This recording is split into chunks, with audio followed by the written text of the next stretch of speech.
Il y a du stress parce qu'on est en contact régulièrement avec les clients, parce qu'on a des deadlines à tenir, etc. On a souvent la pression des supérieurs et on a envie de faire le travail de la meilleure manière possible. Je pense qu'il est très facile de se laisser dépasser. Mais les entreprises savent comment éviter à leur personnel ce dépassement, ce surmenage. En gros, elles ont les techniques pour éviter à leurs collaborateurs un burn-out.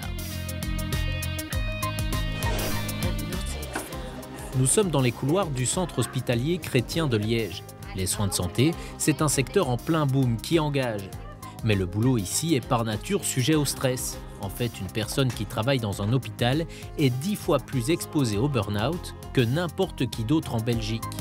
Donc au CHC, ils ont mis en place un projet anti-burn-out, une cellule avec une psychologue du travail et des formations pour le personnel.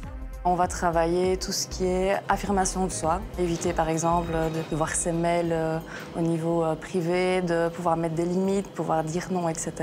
Et puis il y a tout ce qui est gestion du stress en tant que tel, et donc là c'est plutôt parfois personnel.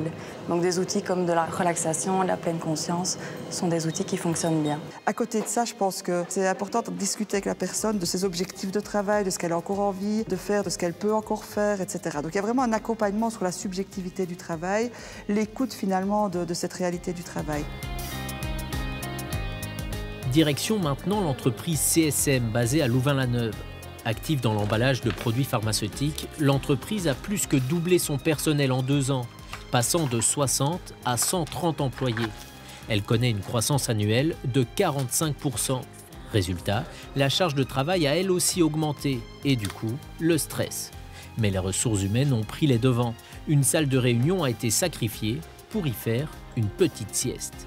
20 minutes par jour sont recommandées au personnel et cela donne une loyauté plus grande, moins d'accidents et moins de burn-out.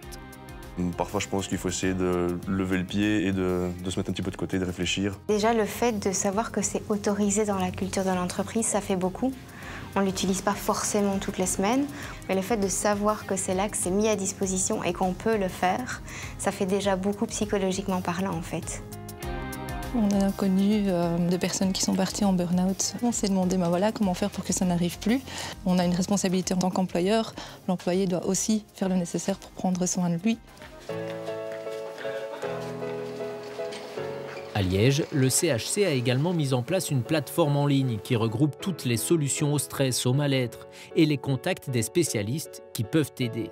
Car éviter que son personnel soit malheureux, voire carrément absent, c'est aussi un investissement clé. Avec peu de budget, on peut vraiment développer des outils pertinents. Il y a malgré tout une volonté d'investir dans ce support, dans ce soutien au personnel. On a chez nous beaucoup de ressources et beaucoup de professionnels qui peuvent être au service des autres professionnels. C'est aussi important de sensibiliser la ligne hiérarchique, de sensibiliser les travailleurs pour effectivement former des personnes à détecter les premiers signes de mal-être au travail et de pouvoir stopper un peu la spirale. Ces 10 dernières années, le nombre de malades longue durée a augmenté de près de 50%.